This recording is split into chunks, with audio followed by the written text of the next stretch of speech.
Hello and welcome to Open, the show that opens the Bronx and the rest of the world to you. I'm Kibin Alleyne, and today we'll update you on what's happening in and around our borough and New York City. Coming up, it is no surprise that the flu season is coming. However, with COVID and RSV on the rise, there are more concerns about how we can protect ourselves. We are joined by the Director of Infectious Diseases at SBH Health System to learn more about how to stay safe during the flu season. Then the Christmas season has just ended, leaving some people wondering how to discard their Christmas trees and other decorations.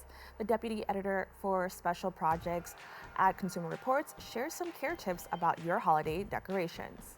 Later, Barrier Free Living is on a mission to support individuals with disabilities live a life free from bias and abuse. The CEO of Barrier Free Living shares more about their work later on. And finally, becoming a filmmaker can be a struggle, but it can also be a rewarding process in the end. The director and CEO of La Salle Productions shares some stories about his journey as a filmmaker. So stay tuned to all this and much more is headed your way because we're now officially open.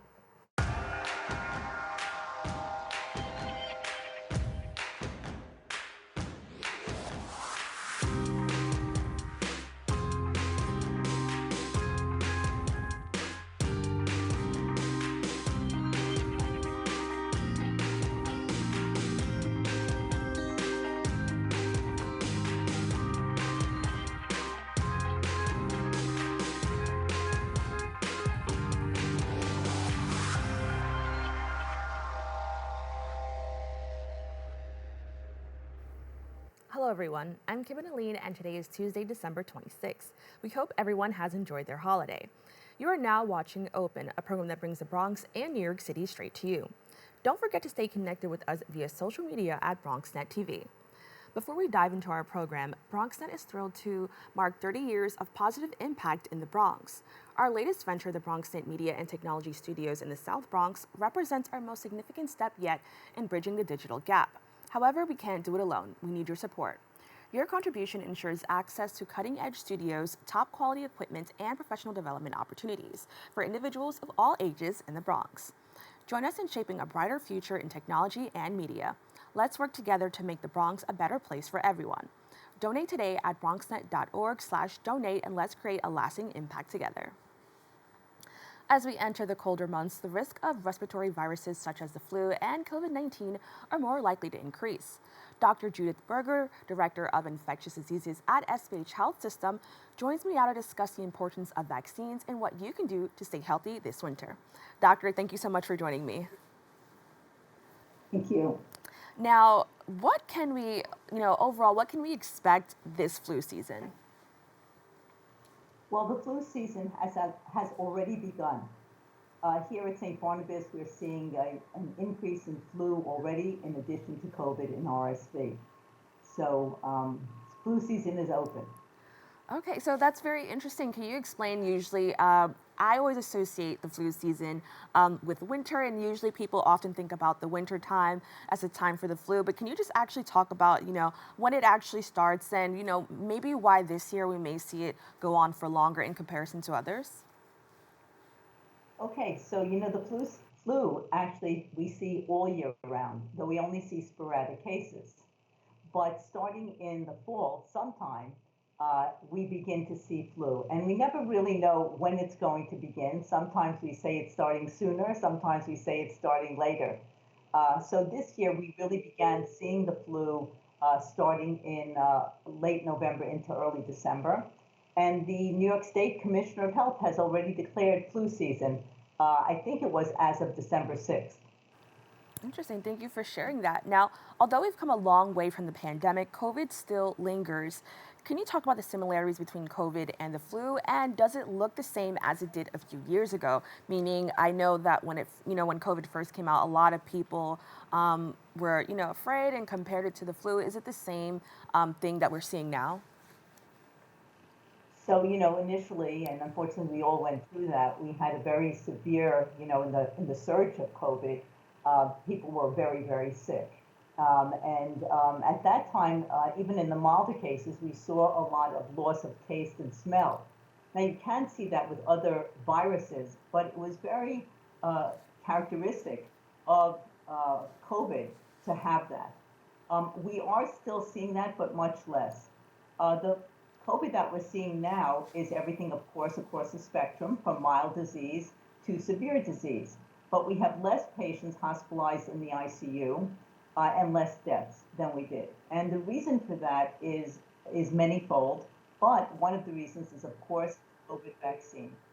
So once the COVID vaccine came out and we began to use antivirals much earlier as they became FDA approved, we are seeing less progression. We have a better handle on how to handle it. We start, if the patient's in the hospital, IV remdesivir earlier on. If they're in the community, we treat them, especially high-risk patients, with Paxlovid. And we know a lot more about how to treat the thrombosis that we used to see, the clots, and we know a lot more about how to treat the inflammatory surge that we saw earlier on as well. So right now in the community, on those people that are not hospitalized, we see milder disease, everything from I feel like I have a cold, my nose is running, I'm sneezing, I have a sore throat, to more like a flu-like illness where you have, muscle aches, body aches, headache, and respiratory symptoms. So right now, you really can't tell the difference between COVID and flu, except in those very sick patients that have more of that inflammatory surge, which is not characteristic of the flu. Okay, well, thank you so much for sharing that. I think that's really important, especially now that, obviously towards the end of the year, we have a lot of holidays, especially, with Christmas and New Year's where people usually gather around. Can you just talk about ways people can keep themselves and their loved ones safe as we, celebrate these type of holidays that, require us to kind of be in close proximity to one another? Right. So I think some of the things that each of us can do is one, if we are candidates for getting the flu vaccine, which is everybody really above 6 months of age, and getting the new COVID shot, which covers the descendants of the Omicron very nicely, if again they are high risk for COVID. And now also people 60 and above or pregnant patients can get the RSV vaccine. So vaccination definitely gives us some immunity against getting disease, but it truly is very important to prevent severe disease and hospitalization. The second thing we can do, if we're not feeling well, maybe we should let somebody know and maybe not go to the party, right? So if somebody is sick, as we say at the hospital, maybe you should stay home. Or obviously call your doctor and do all of that. But in addition, using hand sanitizer, washing your hands, and for those who are immune suppressed or elderly, they really should wear a mask, right, to protect themselves. And really the vaccines are very important for people, even if they're not high risk, but they're in a family or with friends who have a higher risk. Now, I'm really glad that you brought up vaccines. I know that at the height of pandemic, there was a lot of push for the vaccine and how it would be helpful. But I think since we slowly have gotten out of that, a lot of people don't hear about the vaccine anymore. And I would like you to kind of just clarify, is the vaccine still as crucial as it was maybe in 2021? And, what advice do you have for people who are willing to take both vaccines?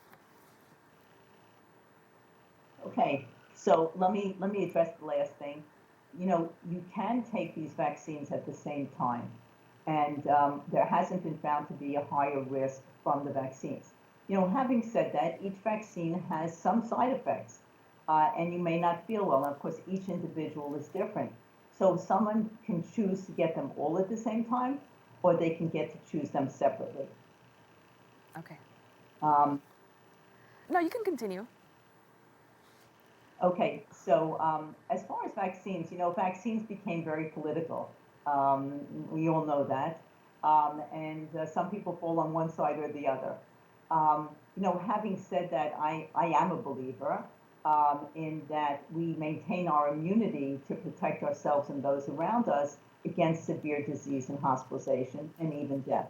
So vaccines, people will say, oh, but I got the flu anyway, and I got the flu vaccine. Many of the vaccines, and they're all a little bit different in efficacy, can protect us against getting disease, meaning getting sick. But more so, they really do protect us against severe disease. And that's true almost across the board in vaccines. So I'm a believer in that we maintain our immunity by getting that flu shot once a year. Also, the variants change and the flu subtypes change. And so that vaccine is still important. So I particularly recommend it for people who are higher risk themselves, or they're with other people, they have heart disease, they have lung disease, they're immune suppressed, they're older, particularly, very young children also are prone to flu and RSV in particular. There is a new RSV vaccine, not just for 60 and older, but also that's approved for pregnant women.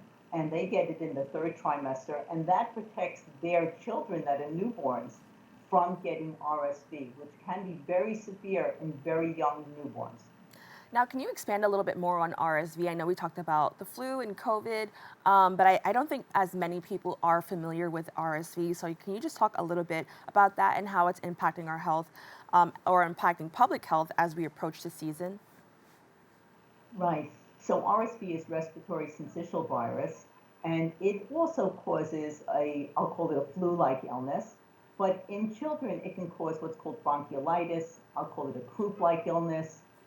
It can cause pneumonia, and it can do that also in older people. And again, like everything else, it has a spectrum of disease from mild to severe, and particularly severe, again, in the very young and the older and immune suppressed. So RSV is something that probably we didn't test for years back that much because we didn't have the test for it. But since we've been using molecular testing, which we're testing obviously for COVID, and we've been testing for flu for a very long time, the panels now include RSV as well. So we're finding people that we didn't even know had RSV, and they have RSV. And what are the symptoms for RSV? So RSV, again, is a cold-like illness, but it can also cause a cough and bronchitis and pneumonia and wheezing in particular. Now, I think with COVID, I think COVID may have been the first virus that made us, or made the general public realize how, these type of viruses can affect different populations and different demographics, in a varying, types of ways. So can you talk about how it's affecting people from different backgrounds or different age groups? Particularly RSV, you're referring to? Yes. Mm-hmm. So RSV, again, the children less than 5 and particularly less than 2 years and even less than that are very prone to RSV, probably because they're not immune, they haven't seen it, and they can develop severe disease and be hospitalized for it. And again, at the other end, at the 60 and older, we also see more severe RSV, and particularly as we get older, there are many people who have heart disease and lung disease and chronic lung disease, right? And they are more prone, again, to severe disease. Now, since we moved away from the pandemic, which, has been, a triumph for so many, especially for public health, a lot of people have become more relaxed in their precaution towards avoiding illness, which means, more people are just not doing what they can to stay safe. Can you just discuss how this affects public health and how health professionals approach their work? Right. So in the hospital, just like the community outside, when the recommendations became that we should take off masks, we don't wear masks in the hospital in general. Of course, it's optional. So there are many people that do wear the masks, and there are many that don't. We do wear them, of course, if somebody is hospitalized with COVID, we, use our proper, protection, our N95s. And if somebody has the flu, we use our droplet masks. And that's true also to some extent for RSV as well. So healthcare workers, because when somebody comes in with an infection, we know what they have, and infection control institutes those precautions. We are also considering sometimes using masks on particular units, especially as the season is increasing and we need to protect our patients. So our little patients, right, in the NICU, right, the neonatal intensive care unit, L&D, where babies are born, our psych units where we have open units where patients don't have walk around and have activities together, we are instituting masks in those areas for visitors and and healthcare workers. And we, monitor disease in the hospital. And when we see an increase and we see the possibility of somebody getting sick from a healthcare worker who may come in because they have just a cold, right? They're like everyone else, right? We have to then change our policies, based on what we're seeing. Well, doctor, I want to thank you For the so. rest of the world, for the Oh, rest of the world, people are less careful, and people do feel, oh, it's just a cold, and many people just have just a cold, so to speak, from COVID or something similar to that. And I think to some extent, people don't want to put back on masks, and I get that. But I do think with the parties that are coming up, right, and the get-togethers, family get-togethers for the holidays, that we should be a little bit more careful that if we're sick, maybe to stay home. well, doctor, I want to thank you so much for joining us and educating our community. Thank you so much for having me. To keep up with And the everybody should have a healthy holiday. Thank you. To keep up with the work at SBH Health System, you can visit the website at www.sbhny.org. Don't go anywhere. We'll be back with more Open right after this. Happy anniversary to BronxNet, 30 years. Wow, brings back so many memories. This exact studio that I'm in right now, I broadcast out of here. This must have been around 2003. I mean, time flies by so quickly. I started out here, it was either Mr. Gary Axelbank and Mr. Batch with Lady Morsar. We used to do a show here called In the Neighborhood.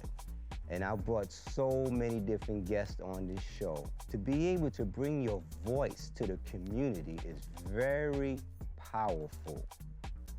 To bring hip hop and spirituality, I brought my pastor in this same studio, Pastor Gino Jennings, and I'm sure you guys know who Pastor Gino Jennings is.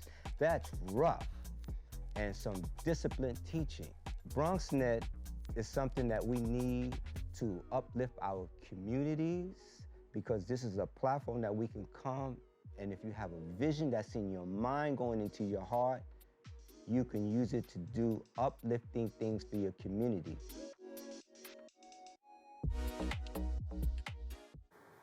Welcome back. As the holiday season soon comes to an end, properly discarding and storing your Christmas trees and decorations could be at the top of your to-do list. Whether you opt for a real or artificial tree, it's important to know how to discard or store them safely and efficiently. To help us with this task, we're joined by Brian Vines, Deputy Editor for Special Projects at Consumer Reports, who will share some useful tips. Brian, thank you so much for joining us.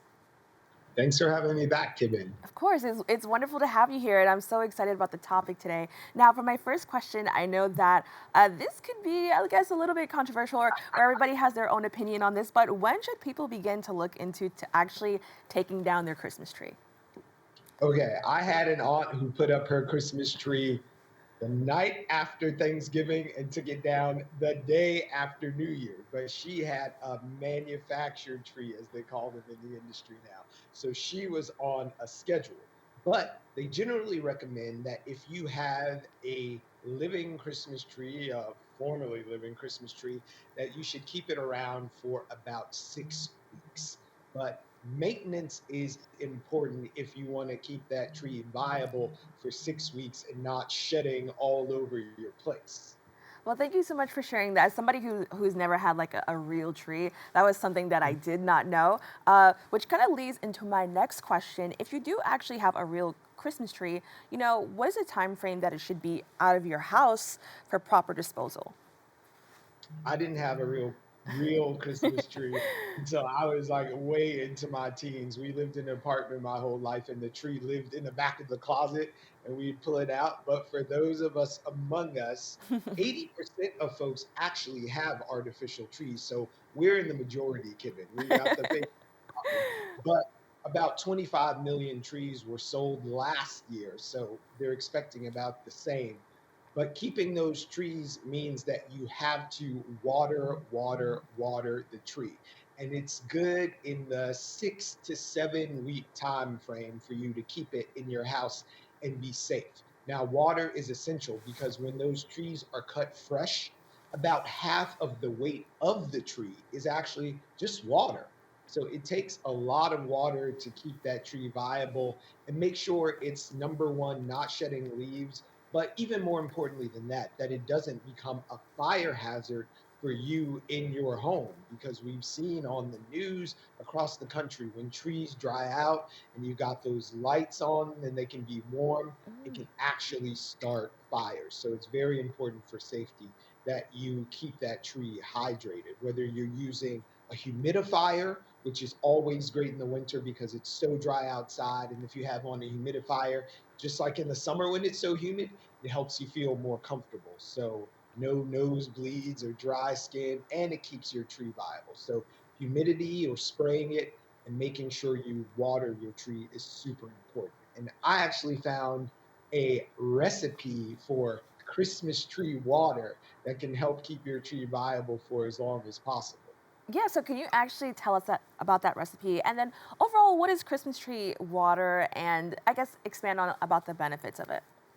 Well, one thing before we even get into the Christmas tree water recipe that you can make at home, the folks at Miracle Grow have also created Miracle Grow for Christmas trees. They say it hydrates and keeps your tree green all the holiday season. And you can find it on Amazon or down at the Home Depot. It comes in a little ornament shaped container. So, for all the folks who are not so DIY and want to be playing chemistry in the kitchen, make sure that you click on and maybe try out that Miracle Grow. But the most important thing is you keep it hydrated. But Christmas tree water is one of these things that folks who do have real trees might know about and have been passing down for a long time. And it's primarily water. So you start with about 5 quarts of water. And to that water, you add 2 ounces of regular bleach, the same bleach that you use to make your whites whiter or to sanitize your kitchen. So 5 quarts of water, 2 ounces of bleach, 8 ounces of light corn syrup. And that's the same corn syrup you might use to bake with or something to give the tree a little sugar to represent like the sap that's in it when it's out in the nature. And then you take 2 pinches of Epsom salt. The stuff your grandma used to soak in at night when her feet were hurting. Get that Epsom salt, the corn syrup, the Clorox, and the water. Just mix it all up and just store it in a cool, dry place and pour it into your Christmas tree as it requires it, which will usually be about daily. It will soak it right up and it keeps your tree green. And the bleach actually prevents bacteria from building up. It's just a tiny amount of bleach, so it's not going to hurt the tree, but it will counteract some of the natural bacteria that are around that might inhibit the tree from taking up as much. Well, you mentioned bleach, so I kind of wanted to expand on that. You mentioned the positive of using that, but I know some people, may fear the use of bleach. Is there anything that they should be concerned about in regard to using the bleach? Well, number one, this is Christmas tree water. It's not people water. It's not dog water or cat water. So those Christmas tree stands has a reservoir in them. So if you have pets around, make sure that they can't access that reservoir, or young kids, because we don't want them to come into contact with bleach. And no one should be ingesting bleach, despite what a former president might have said at one time. Stay away from ingesting bleach at all costs. But that amount in that amount of water doesn't really represent a harm of just to have around, but make sure that no one ingests it, whether it's kids or pets. Bleach is not for drinking. It will help to preserve the tree's life, but we should not be taking it in at all. So just be mindful of it, but you don't have to be very afraid of it. It's just a little bleach, but keep it separate. Now, this seems like a very high maintenance Christmas tree, but for many people, I could understand why it may be worth it. So, can you just talk about, some of the benefits of choosing a real Christmas tree over an artificial one? Well, one of the things is from just an environmental standpoint. Most Christmas trees that are manufactured in China. So it's about 80% of Christmas trees are manufactured in China. And that means once they're shipped abroad, you're already making a larger eco footprint. But one of the positives, because we go back and forth trying to balance, and you really have to figure out for your lifestyle how you want to approach this, whether you want a living tree or an artificial tree. Most folks hold on to their artificial Christmas trees for about 6 to 9 years. So you're slowly offsetting that carbon footprint that you had of getting the tree if you keep it for at least 6 to 9 years, right? So it's offsetting it a little bit. But according to the National Resources Defense Council, the chemically laden plastics and the fact that it is shipping from so far away has an impact of about 20 years to offset. So it's saying between the manufacturing and the shipping, it takes 20 years to balance the scales from the impact that it's had on our environment. But some people, even though Christmas tree farms plant trees exclusively for this use, say, I'd rather have that artificial tree that I can keep for a decade instead of cutting down trees every year for 10 years. So we really have to take a look at your lifestyle and which of those things works best for you to minimize your ecological impact. Thank you so much for sharing that. I know that is a debate that is, a long debate that many people have internally and with other people. So thank you so much for sharing that. Now, there are options for people who may want to avoid the stress that comes with Christmas tree decorating altogether. So can you tell me about the organization Rent a Christmas? Rent a Christmas is one of these businesses that just sprung up because of a need, whether you're traveling or you just don't want to have the hassle of dealing with the tree, or you just like to keep it current and you don't want to have the same ornaments every year. Some people think of it as tradition, some people feel that it's stale. But Rent a Christmas is a company that rents out fully decorated trees for 45 days. So for 45 days, you get this tree that they ship to you in a box complete. Then you got to find somewhere to put the box because at the end of those 45 days, you have to send the tree back to them. All the shipping and handling is bundled into the price. And the tree comes with all of the lights pre-strung, and it comes with all of the deco, and you get to choose what kind of scheme you want, whether you want like gold and silver or red and green or blue. They have all of these different color schemes that you're able to choose from. And they work on a national level. So they'll ship right to the Bronx. A 6.5 foot tree right a week before Christmas was about $444 complete. So if it's worth it to you to spend $444 and you get that tree a week before Christmas and keep it for the next 45 days, it's $444 well spent. But a 12-foot tree, which is the tallest one that they rent out, costs $1,334. So if you're going to spring for that 12-foot tree, please invite me to your Christmas party next year. We have tall ceilings and a little cash, so I'd be happy to come to your party. Now, I'm loving that you're talking about money because I think that for, during the holiday season, a lot of people tend to overspend and it could just also lead to a lot of overconsumption. Could you just talk about how, maybe other organizations like this could kind of be a cost saver in the long run and also, help us avoid, continuously buying more decorations every year and all the issues that come with that? Yeah, well, the only kind of overconsumption you should be doing is the love that you're sharing at the holiday and maybe get a little lit at the Christmas party while other people are buying drinks. But buying too much stuff is never good. And the same applies with our Christmas things. I said before that Christmas decorations are something that a lot of people, my family included, pass on from year to year, right? So you might think of just buying one ornament as a tradition. I know a lot of folks buy one with their kid and they go to the store and okay, you pick out this and it becomes your ornament and every year you might add to it. So make it special. Meter out those things. You don't have to start with a full bang on Christmas tree every year because if it means something to you and you connect to it more, that can be a lot more of a holiday spirit than just having the latest bam decorations on your tree every year. So things that mean something that you want to bring out year after year. I actually got a text from my friend as the holidays were starting of a Christmas ornament that we made at his house Oh, when he that's had a wonderful. Christmas tree party. Right. And he sent me this thing years later. He's like, oh, remember this? And there was a little decoration that we had made that from like 2018 that they are still using because it meant something. We all got together, we had a party and made goofy little ornaments that they're still using. And I think that's so much more special than just going out to buy whatever's on sale the day after Christmas, which I know a lot of you have been at the stores today. But it really is about making those moments special and not just piling on stuff because you'll have lots of things that you have no emotional attachment to, and it just creates waste in the end of it. So really think about things that are special and investing in those moments instead of just buying stuff. Well, Brian, I want to thank you so much for joining us. And I actually learned a lot more about Christmas trees that I did not expect. So once again, thank you so much. Wait, before we get out of here, Kibin, Mulch Fest starts today.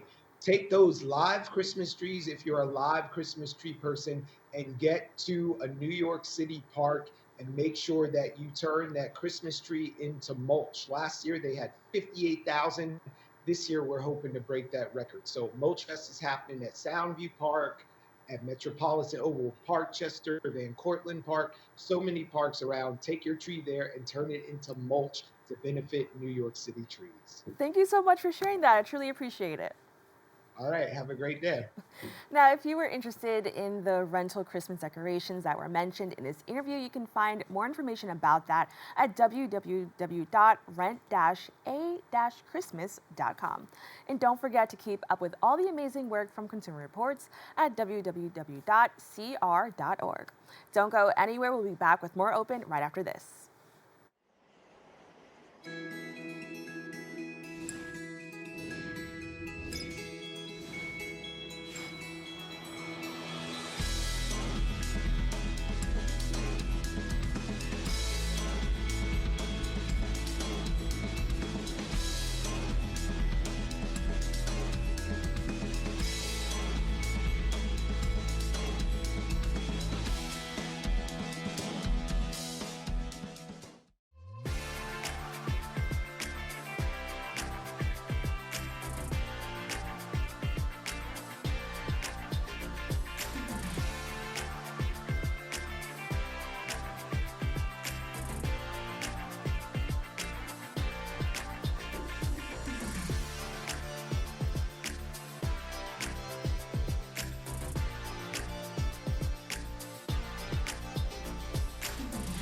Welcome back.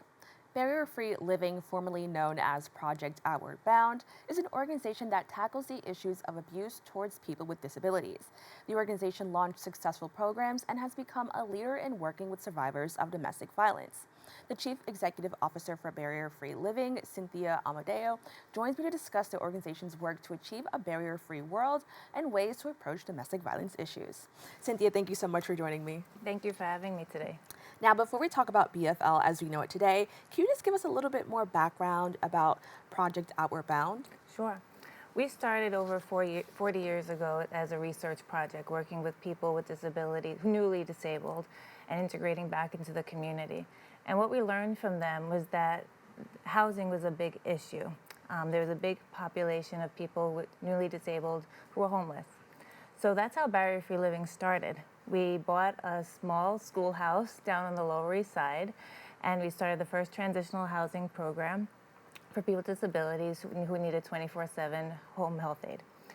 From there, we learned the level of violence that people were experiencing.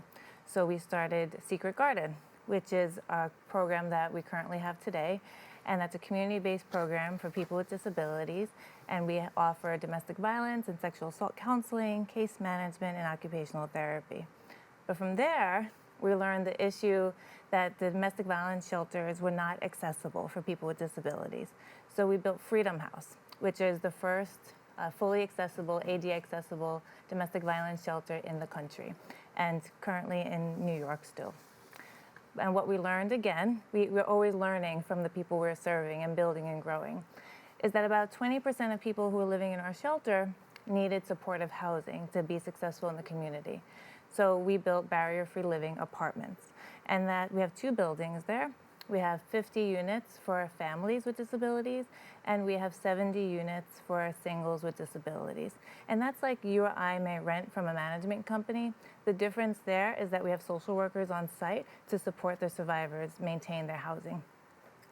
And that old schoolhouse I told you about earlier, that building no longer exists. We closed our transitional housing program several years ago, but we're currently in development to build a new building called Freedom Village, which will support domestic violence survivors with disabilities and the elderly population. So that's currently in development and where our future is going. Well, I kind of thank you so much for sharing that, and I definitely want to focus a little bit more on supporting people with disabilities, because I think, as you kind of mentioned throughout, as your organization was learning, it is a demographic that can often be overlooked or isn't catered to. So can you just talk about some of the adversity people with disabilities face in regard to domestic violence? Sure. So I talk a lot about ableism in our society. And ableism is basically the bias that drives the way that we as a society think and view people with disabilities. So oftentimes they're thought of as inferior or weaker, which is not true, which is not what we believe, but I'm talking about what society believes. So we're really on a mission to change the way society views individuals so we have equal access to the communities and services. Now, when and where is this discrimination and abuse taking place? And I think this is very important to talk about because, I think generally in most domestic violence cases, it can happen anywhere. So can you just talk about, maybe how this may differ or could be the same for people with disabilities? Domestic violence occurs to anybody. It affects everybody. It doesn't matter your income, your race, your gender, your disability. It affects everybody. I was going to give you a statistic that according to the CDC, 1 in 4 adults in the United States have a disability. That's pretty high, 25% approximately. But the research shows that 70% of people with disabilities experience some form of abuse in their lifetime. Now, there's very few organizations that are serving people with disabilities who experience violence. In New York City, we are the only one currently. So when we start to really think about it, it doesn't really make sense, right? So people are experiencing abuse in a lot of places in a lot of forms. But for our folks, it can be in intimate partner relationships. It could be a caregiver. It can be a family member that they're being abused by. Thank you for sharing that. Now, how does your organization strive for a world free from abuse and bias, which is a very strong passion, and I could imagine there's many challenges with that. But what do you do to make sure that your organization is kind of going on that path? Yes, we are very passionate, and I have a great team behind me doing the work. So obviously, it's through our actual services that we're supporting survivors with disabilities and helping them gain freedom from abuse. It's through a lot of training. So we do a lot of training around supporting other service providers and what it means to help a survivor with a disability, and advocacy. Anytime that we hear about a survivor experiencing bias or discrimination, we're speaking up against it. Now, could you actually expand on that a little bit more? Because I think that a lot of people, when they assume that it's maybe like intimate partner or something that's in the home, that I think that they don't often think that you can, be advocated for. And I think they usually associate that with like maybe larger organizations or establishments. So can you just talk about, the work that goes into that? Sure. So I like to say that we are very grassroots in our advocacy, that we speak and tell the stories of people that what's actually happening, about being turned away from service providers because of their disability, not getting access to places and spaces. So we will speak up against that, but we also call someone and say, hey, this happened in your organization. Can we have a conversation about it? But we will also say, this person does have a right to the access to your service. How can we make this happen? So that's the type of advocacy that we're talking about. It's really from the ground level of creating spaces and access for people with disabilities where they deserve. Now, I want to shift gears just a little and talk about domestic violence as we approach, just the holiday season, just in general, where we are in close proximity to our loved ones, but that could also mean close proximity to people who are abusers. So could you just talk about those who face DV? How should they actually approach this? It's a very difficult situation. Being in a domestic violence relationship is very hard to begin with. But during the holidays, we do tend to see rates increase for a variety of reasons, and a higher rate of people calling and looking for shelter after the holidays. So if you are in a domestic violence situation, we do talk about safety planning. We do safety planning all day, every day, without even thinking about it.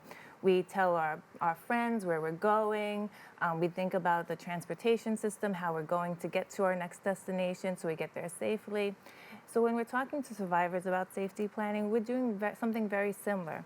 Where are we going to go if something gets bad? Who are we going to call? What are we going to bring with us? And our advocates are there to support individuals at any point in their journey. They can be in the situation and saying, okay, if this happens, what are we going to do? And how are we going to plan for your next step? And that could be staying in the relationship, because not everybody's ready to leave right now. And how can we support you? If you are ready to leave, we're there as well to support you, and whatever that journey looks like. Now, what can people do to feel empowered despite facing adversity during these times? It's a very hard situation, but you got to speak about it, talk to us, let us know what's going on. You are not alone. We serve about 150 people a month at our community-based program, Secret Garden. So right there, the numbers show you are not alone, and we're absolutely there to support you. And what we encourage people to do is pick up the phone, to call us, and making that first phone call is one of the hardest phone calls you'll ever make, because I understand asking for help is hard, especially if you've been turned away from other service providers because of your disability. But call us, and we are there to help and support and listen. Now, I also want to know that this could also be, it could be even harder, especially during the holiday season, where, you would hope to be closer, to the people and your family. How do you, or, how does your organization maybe approach that? Because, I think people can feel an intense feeling of sadness that they have to maybe approach that during this time that is supposed to be very joyous. Yeah, you're right. There's no easy answer to this. Sometimes with people who are coming out of the situation, we talk about safety planning of not going back to situations that may be harmful or dangerous. And sometimes we need to find new approaches to the holiday and find what we call family of choice. Maybe we're not going back to grandma or grandpa's house where we would normally go. Maybe we're going to our friend's house instead. Maybe we're making a new tradition with our family so we can feel safe. But not everyone has that option and that choice to be able to remove themselves for the situation. And that's where we talk about ensuring that, we have a plan in place in case something does go wrong. We know where to go, what to do. Now, abuse and DV, domestic violence, are issues that continue to plague many people from all backgrounds. As we mentioned, this happens to everyone, especially those in marginalized communities. It's been shown that, unfortunately, that those maybe who are of color or maybe they're undocumented, as you mentioned, people with disabilities sometimes have a harder time finding resources and finding ways to kind of be empowered despite facing adversity. What can people do to help? And that could just be maybe people within that community and people outside of those communities. Everyone has a special talent or something to give.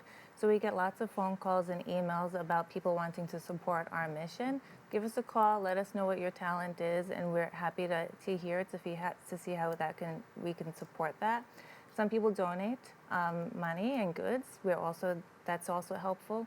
But the best thing you can do is listen to someone who's in a situation and give them our phone number and let them know they're not alone, and say, here, I heard about this resource on this TV show I was listening to the other day. Maybe they can help you.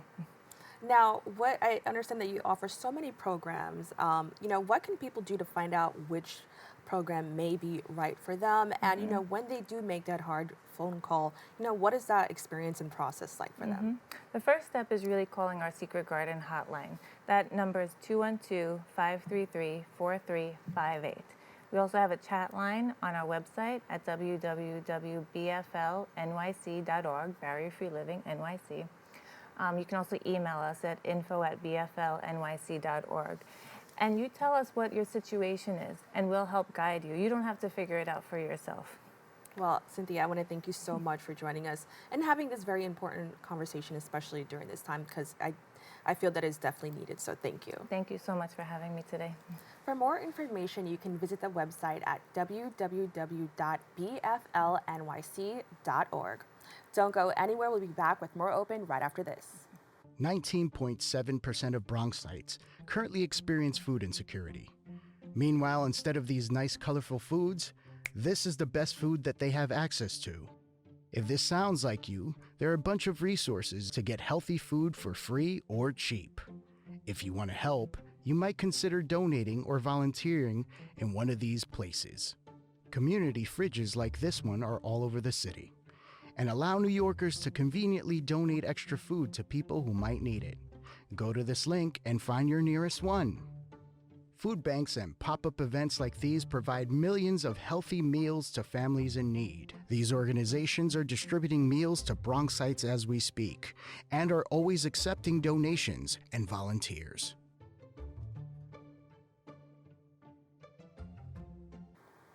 Welcome back. A Bronx creative is redefining what it means to follow your purpose. Wilfred La Salle, an American actor, film director, producer, and screenwriter, launched his cinematic career as the founder of La Salle Productions. Today, he joins me to talk about his experience in the film industry and how he incorporates the essence of the Bronx into his storytelling. Wilfred, thank you so much for joining me. Thank you for having me. Now, what inspired you to take on the journey that is filmmaking? I hear from a lot of people, it's very intense, but it's a dream for so many. So, what inspired you to kind of follow that dream? So from a very young age, I was always captivated by the essence of filmmaking. I remember as a kid sitting in front of a TV, just watching movie after movie for hours and hours. So fast forward to October 2019, I'm working out in the gym and I'm listening to music. And all of a sudden, I start having this vision of all of these images of, just started coming to me naturally. So I left the gym, didn't finish my workout. I went home and I wrote the script for what would become my first short film called Hilo. And hired a production company. I had no film experience whatsoever, never went to any of these fancy film schools. And we went out to Shelton, Connecticut. We filmed it, and the rest is history. Now, I think it's so important that you mentioned that you didn't go to film school, because I think that can sometimes either one, intimidate people, but they may feel like it's also too late. So can you just talk about, how you defied convention by launching your career, in your 30s, and as you mentioned, not even having this formal, education that I think that a lot of people feel that they need to follow this dream. Right, so in society, there's this societal notion that you need to have certain things to do certain things. Here at La Salle Productions, we had limited resources, up to no resources, no budget. And I just had this mindset that if I had the courage to start and my back was up against the wall, then I would have no choice to continue. So I think that's really, really important. You don't need any of those things. You don't need a fancy film school. All you need is the will and the determination to begin and the vision. And once you have that, persistence will continue to personify what you need to do in order to catapult yourself into where you need to be. Now, you mentioned La Salle Productions. Can you talk a little bit more about the creation of that? And, what are the type of stories La Salle Productions explores? So La Salle Productions is an innovative film company. We are revolutionizing independent filmmaking one film at a time. I created this production company to allow actors and actresses from all walks of life to showcase their talents. It's an opportunity for them to be in front of a camera.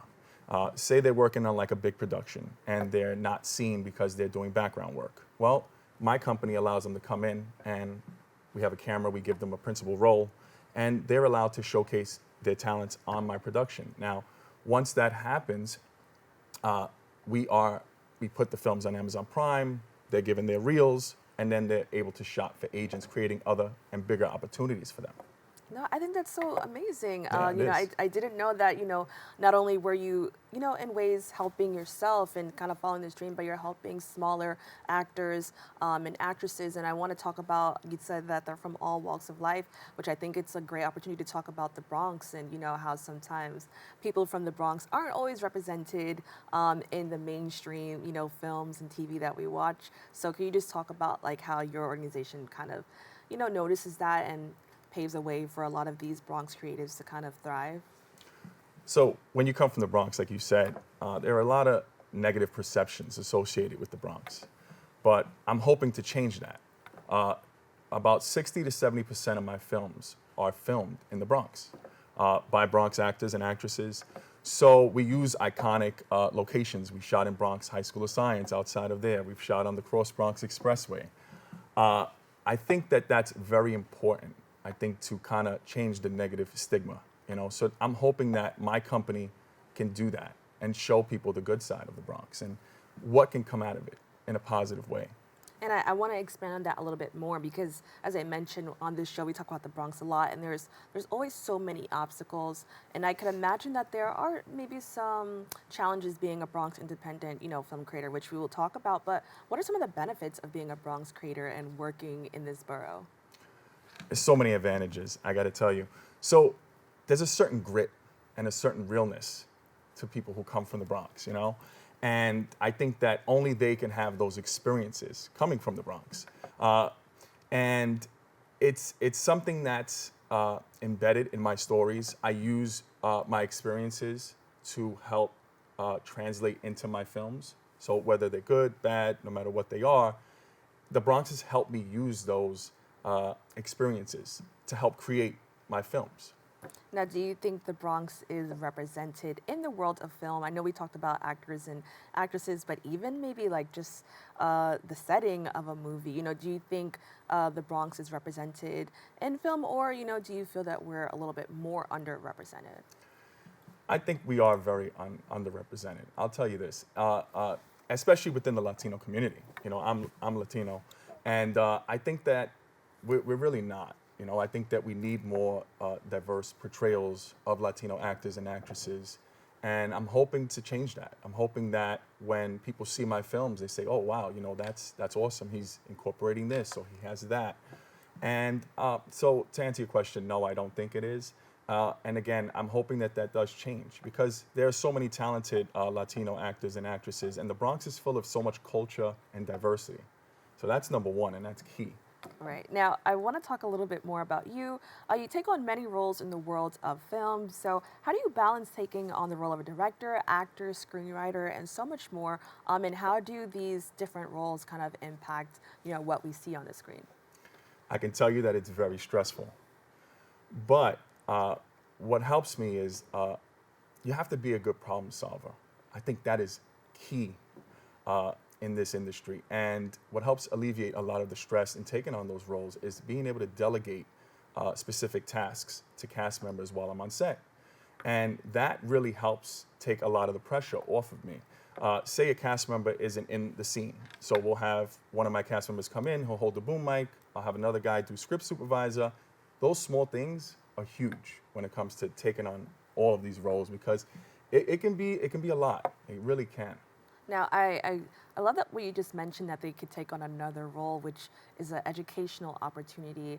Can you talk about how this can provide educational opportunities for those who may be new or maybe they don't know if they want to be an actor or a director or a screenwriter? How does that help them? A lot of these younger or at any age, people who just kind of want to get into the film industry, but they're not really sure what role they want to take on. So a lot of people have this thing where they think they need experience. Again, you don't need the experience, but I think that when you give someone a role like script supervisor or something like that, and you explain to them, hey, listen, this is what you'll be doing, I think it causes a level of inspiration.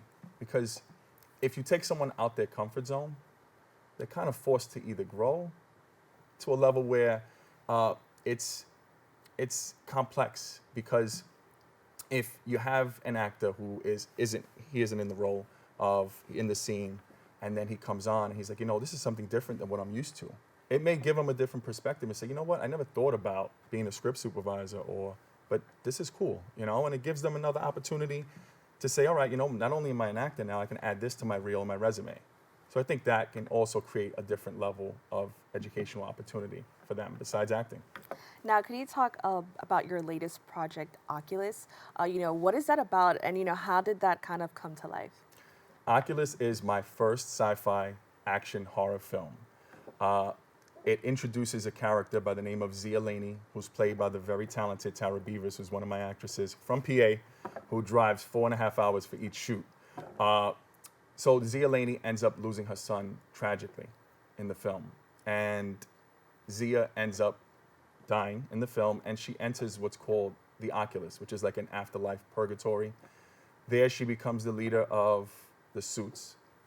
And from there, it just takes off. I can't give too much away. Right, we don't want to spoil anything. Yeah. We definitely want people to kind of learn a little bit more about that. Now, after this experience and kind of, you said it started kind of like in 2019, what have you learned about yourself on this journey and what you want to continue doing in the world of filmmaking? I want to inspire people. I want people to say, you know what, I saw that guy, Wilfred La Salle, and he inspired me. He started from nothing. And I hope that people can see my films and say, wow, this guy, what he's doing is pretty innovative. I always say to people that we're revolutionizing independent filmmaking one film at a time. And what that means is there are a lot of talented independent filmmakers. But what La Salle Productions does, we step outside the box. We take massive risks. We're not shooting a film in a park or in a home. We're shooting on the Cross Bronx Expressway. We're shooting in front of Bronx High School of Science with no permits. It's pretty innovative and it's risk-taking. But I want them to say that guy's daring. He has an edge to him, and he had a big influence. And if he did it, I can do it.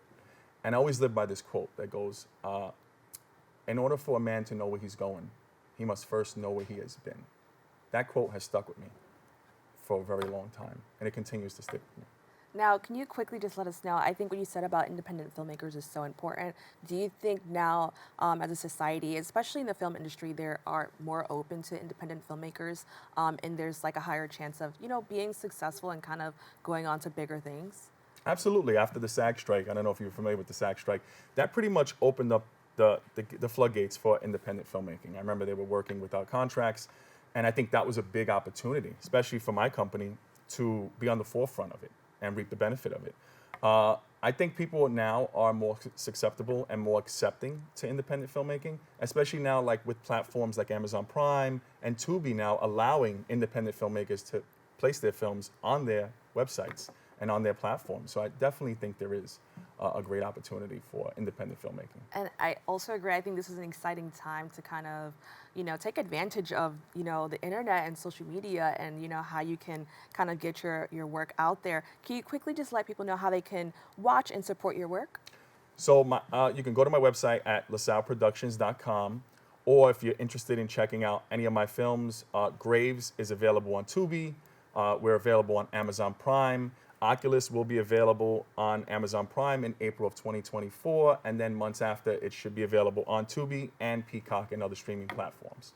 Well, Wilfred, I want to thank you so much for joining us. This was a really fun conversation, and I always enjoy talking to Bronx creatives, so thank you so much for joining us. Thank you for having me. To keep up with all of the work Wilfred Productions, or to learn more about his company, please go to his website at www.lasalleproductions.com. We've come to the end of our show today. I'd like to thank all of our guests for joining us and you, the viewers, for tuning in.